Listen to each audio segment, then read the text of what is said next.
दाजी how हुइंग हुई दाओ वो दे पिन दाओ। पिछले 4-5 दिनों से कोई वीडियो नहीं आई थी, उसके लिए माफ़ी चाहता हूँ। इन दिनों मेरे स्टेट में इंटरनेट बंद कर दिया गया था और मे भी आगे भी ऐसा दोबारा कर दिया जाए, तो अगर आगे से 4-5 दिनों के लिए वीडियो ना आए तो मेंशन मत करना। बाकी शुरू करते हैं अभी उस ड्रामा के एक्सप्लेनेशन को जिसका आप सभी बेसब्री से इंतज़ार कर रहे थे। तो जैसा कि लास्ट एपिसोड में आपने देखा, चैन चिव को 24 घंटे का टाइम देती है जिसमें उसे तांग से फ्रेंड रिक्वेस्ट एक्सेप्ट करवानी थी। अब चिव तांग के पास आता है और उसे एक बुक देता है।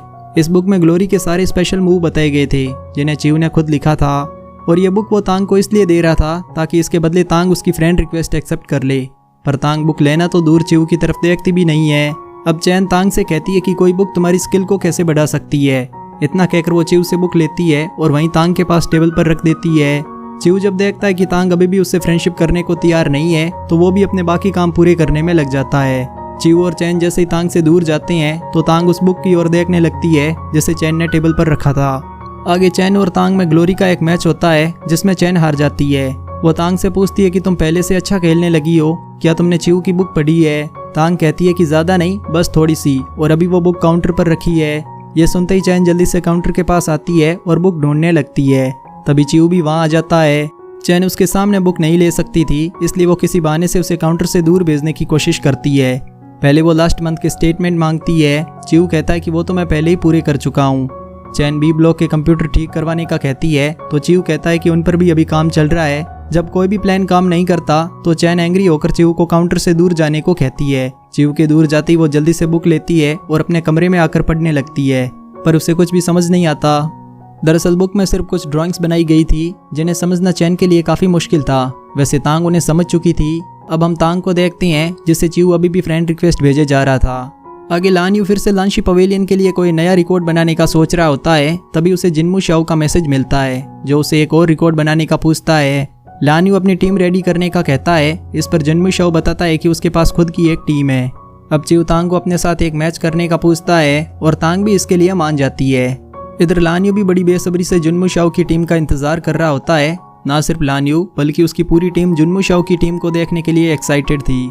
थोड़ी देर में जिनमू शाओ अपनी टीम के साथ लान यू के पास आता है। उसकी टीम में 2 प्लेयर थे, पहला बाउजी और दूसरी तांग। लान यू उन दोनों को देख अपने टीम मेंबर्स से कहता है कि जिनमू शाओ की टीम के बाकी प्लेयर भी अपने लीडर के जैसे ही एक्सपर्ट होंगे, तुम सबको उनका मैच देखना चाहिए। इतना कहकर वो उन दोनों प्लेयर्स की आईडी चेक करता है जिससे उसे पता चलता है कि वो दोनों प्लेयर ग्लोरी में एकदम नए हैं। ये देख लान यू के सारे साथी उस पर हंसने लगती हैं। लान यू उन सबको इग्नोर करता है और जिनमू शाओ से मैच शुरू करने को कहता है। इस पर जिनमू शाओ कहता है कि मेरा एक प्लेयर अभी भी आया नहीं है, इसलिए थोड़ा इंतजार करो। थोड़ी देर में आखिरी प्लेयर भी आ जाता है जिसके बाद मैच शुरू होता है। यह आखिरी प्लेयर गन चलाने में बहुत एक्सपर्ट था और जब लान यू उस प्लेयर की आईडी चेक करता है तो उसे पता चलता है कि यह प्लेयर सुमू चैंग है जिसका गन चलाने में मुकाबला पूरे ग्लोरी में कोई नहीं कर सकता। इस टाइम लान यू हैरान इस बात से नहीं था कि वो सुमू चैंग के साथ खेल रहा है, पर उसको ये बात ज़्यादा परेशान किए जा रही थी कि जिनमू शाओ सुमू चैंग को कैसे जानता है। थोड़ी देर में मैच कंप्लीट हो जाता है और सभी की स्क्रीन पर एक नोटिफिकेशन भी आ जाता है जिसमें बताया गया था कि जिनमू शाओ ने लानशी पवेलियन के साथ मिलकर एक नया रिकॉर्ड बना दिया है। इस नोटिफिकेशन के साथ ही जिनमू शाओ पूरे 10th डिस्ट्रिक्ट में और भी ज़्यादा पॉपुलर हो जाता है। इस मैच को कंप्लीट करके चिव को 4 और मटेरियल मिलते हैं जिनसे वो सान को और ज़्यादा अपग्रेड करता है और सुमू चैंग के साथ एक मैच खेलने आता है ताकि सान कितना स्ट्रांग हुआ है ये चेक कर सके। मैच के टाइम जब सुमू चैंग सान को ध्यान से देखती है तो उसे अपने भाई की याद आ जाती है क्योंकि सान का डिजाइन उसके भाई ने भी बनाया था। इधर सन अपनी टीम के साथ ग्लोरी के सारे नए रिकॉर्ड्स चेक कर रहा होता है। जब वो जिनमू शाओ का रिकॉर्ड देखता है तो उसे ब्रेक करने का डिसाइड करता है। अपनी टीम के साथ वो भी मैच स्टार्ट करता है और जल्दी मैच कंप्लीट करके नया रिकॉर्ड बना देता है जो 16 मिनट्स और 56 सेकंड्स का था। वहीं लान यू अपने पवेलियन में सभी को अपने नए रिकॉर्ड के बारे में बता रहा होता है। तभी उसे नोटिफिकेशन सुनाई देता है जिसमें बताया गया था कि उनका रिकॉर्ड ब्रेक हो चुका है। अब लान यू जल्दी से चिव को मैसेज करता है और पूछता है कि क्या उसे कुछ और मटेरियल्स चाहिए। अगर चाहिए तो उसे फिर से नया रिकॉर्ड बनाना होगा। चिव रिप्लाई करता है कि इस नए रिकॉर्ड को ब्रेक करना नामुमकिन है। यह सुनकर लान यू थोड़ा उदास हो जाता है। तभी चिव अगला मैसेज करता है और बताता है कि इस नए रिकॉर्ड को ब्रेक करना इम्पॉसिबल है, पर मुझे इम्पॉसिबल को पॉसिबल बनाना भी पसंद है। अब चिव टाइमर सेट करता है और फिर से रिकॉर्ड ब्रेक करने की प्लानिंग करने लगता है। पूरी तैयारी करने के बाद उसे अपना एक वीक पॉइंट मिल जाता है। दरअसल उसे नया रिकॉर्ड बनाने के लिए एक स्वॉर्डमैन की जरूरत थी और उसकी पूरी टीम में कोई भी स्वॉर्डमैन नहीं था। आगे चिव जब पूरी प्लानिंग करके अपने कमरे से बाहर आता है तो देखता है कि पूरे साइबर कैफे में बस उसकी आईडी के ही पोस्टर लगे हैं। अब चैन उसके पास आती है और कहती है कि तुम्हें ई चिव के नए पोस्टर कैसे लगे। ये ईचीऊ के सेम हाइट के भी हैं। यह सुनकर चीऊ जल्दी से पोस्टर के सामने खड़ा होता है और अपनी व पोस्टर की हाइट देखने लगता है। वो चैन से कहता है कि तुम ईचीऊ की इतनी बड़ी फैन क्यों हो? मेरे ख्याल से तुम्हें साइबर कैफे के वाईफाई का पासवर्ड भी बदलकर ईचीऊ वूदी चुई चुनला रख देना चाहिए, यानी ईचीऊ अनबीटेबल और अनस्टॉपेबल है। वेल, चीऊ ने तो ये बात मजाक में कही थी, पर चैन इसको काफी सीरियस ले लेती है। आगे ग्लोरी का एक फ्रेंडली मैच शुरू होता है जिसमें जियाशी टीम व लान्यू टीम में फाइट होने वाली थी। या मैं पहले ही बता दूं कि लान्यू टीम अलग है और लानशी पवेलियन का लान्यू अलग। इस टीम का कैप्टन यू वेंजोउ है जो किसी भी प्लेयर के वीक पॉइंट्स कुछ ही देर में निकाल सकता है। वहीं इस टीम का दूसरा प्लेयर शाओतियान है जो ग्लोरी का नंबर 1 स्वॉर्डमैन है।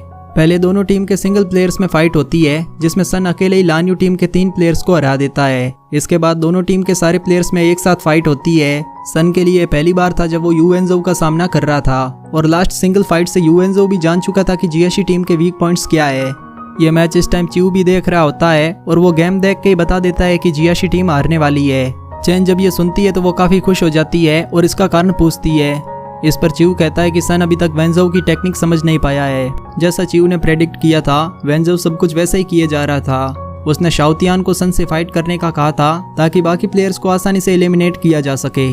शाओतियान की बस एक प्रॉब्लम थी कि वो बहुत ज्यादा बोलता था, पर उससे भी बड़ी बात यह थी कि वो सबसे अच्छी स्वॉर्ड चलाता था। सुमो चैंग अपने टीम को हारता देखती है तो वो सन को उनके साथ मिलकर फाइट करने का कहती है, पर सन इस टाइम अपने ईगो के चक्कर में पूरी टीम को इग्नोर कर देता है। वेंजोउ इसी मौके का फायदा उठाता है और जियाशी टीम को एलिमिनेट करना शुरू कर देता है। जैसे हर प्लेयर का एक स्पेशल मूव होता है, वैसे ही वेंजोउ का स्पेशल मूव था कर्स फॉर्मेशन। जैसे ही जियाशी टीम इस फॉर्मेशन में आती है तो सभी की एचपी कम होने लगती है और पूरी टीम हार जाती है। अब सिर्फ सन अकेला बचा था और पूरी लान्यू टीम को हराना उसके बस में भी नहीं था। नतीजन वो भी हार जाता है। इधर चैन चीऊ से पूछती है कि तुम्हें इतना भरोसा क्यों था कि जियाशी टीम हारेगी। चीऊ जवाब देता है कि वेंजोउ जान चुका था कि सन में ईगो बहुत है। उसने उसी का फायदा उठाया और शाओतियान को उसे परेशान करने को कहा। मैं तभी समझ गया था कि वेंजोउ अपने कर्स फॉर्मेशन का इस्तेमाल करने का सोच रहा है। बस इन सब से ही मुझे पता चला कि जियाशी टीम हारेगी।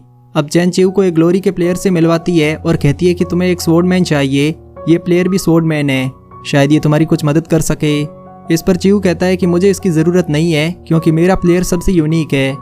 अब हम चीऊ के हायर किए गए स्वॉर्डमैन को देखते हैं जो सभी से अपना चेहरा छुपाकर साइबर कैफे में चीऊ से मिलने आता है।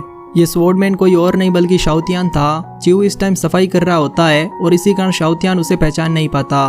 वो चीऊ से पूछता है कि यहाँ का नेटवर्क मैनेजर कहाँ पर है। चीऊ अपना चेहरा बिना उसकी तरफ किए पूछता है कि तुम्हें उससे क्या काम है। शाओतियान कहता है कि तुम नेटवर्क मैनेजर के बारे में बताओ, काम का मत पूछो। तुम्हें देख के लगता है कि नेटवर्क मैनेजर ने तुम्हें भी काफी परेशान करके रखा है। वैसे उसका भरोसा भी नहीं है, वो ऐसा कर भी सकता है। अपने बारे में ऐसा सुनकर चीऊ शाओतियान को साइबर कैफे से बाहर फेंक देता है, पर शाओतियान फिर से साइबर कैफे में आता है और कहता है कि तुम यहाँ सफाई कर रहे थे इसलिए मैंने तुम्हें पहचाना नहीं। वैसे तुम रिटायर क्यों हुए और यहाँ पर काम क्यों कर रहे हो? चीऊ इसका कोई जवाब नहीं देता और शाओतियान से उसकी आईडी ओपन करने को कहता है। शाओतियान पासवर्ड पूछता है तो चीऊ कहता है कि ईचीऊ वूदी चुई चुनला। शाओतियान कहता है कि मैं जानता हूँ तुम अनस्टॉपेबल और अनबीटेबल हो, पर पासवर्ड क्या है वो बताओ। चीऊ जवाब देता है कि यही पासवर्ड है। शाओतियान कहता है कि क्या तुम मजाक कर रहे हो, यह पासवर्ड कैसे हो सकता है? इतना कहकर वो पासवर्ड टाइप करता है जिस पर कंप्यूटर अनलॉक हो जाता है। अब ये सीन देख शाओतियान चीऊ पर हंसने लगता है और कहता है कि मुझे नहीं लगा था कि कोई ऐसा भी पासवर्ड रखेगा, और उस पर तुम इस पासवर्ड को इतनी आसानी से टाइप भी कर रही हो जैसे तुम तो जानते ही नहीं कि ये चीऊ कौन है। चीऊ से चुप होने को कहता है और नया रिकॉर्ड बनाने का पूछता है। शाओतियान कहता है कि मैं तुम्हारी मदद तो कर दूंगा, पर अभी हमारे पास एक प्लेयर कम है, उसका क्या करोगे? चीऊ जवाब देता है कि लास्ट प्लेयर भी जल्दी आ जाएगा। तभी उसे सुमो चैंग का मैसेज मिलता है जिसमें लिखा था कि वो अभी ऑनलाइन नहीं आ सकती। अब चीऊ लान्यू को मैसेज करता है और ऑनलाइन आने को कहता है। लान्यू के ऑनलाइन आते ही चीऊ, तांग, बाउजी और शाओतियान सभी एक नए रिकॉर्ड बनाने के लिए मैच स्टार्ट कर देती हैं। मैच स्टार्ट किए लगभग 12 मिनट हो चुके थे और अभी भी बहुत से मॉन्स्टर बचे थे।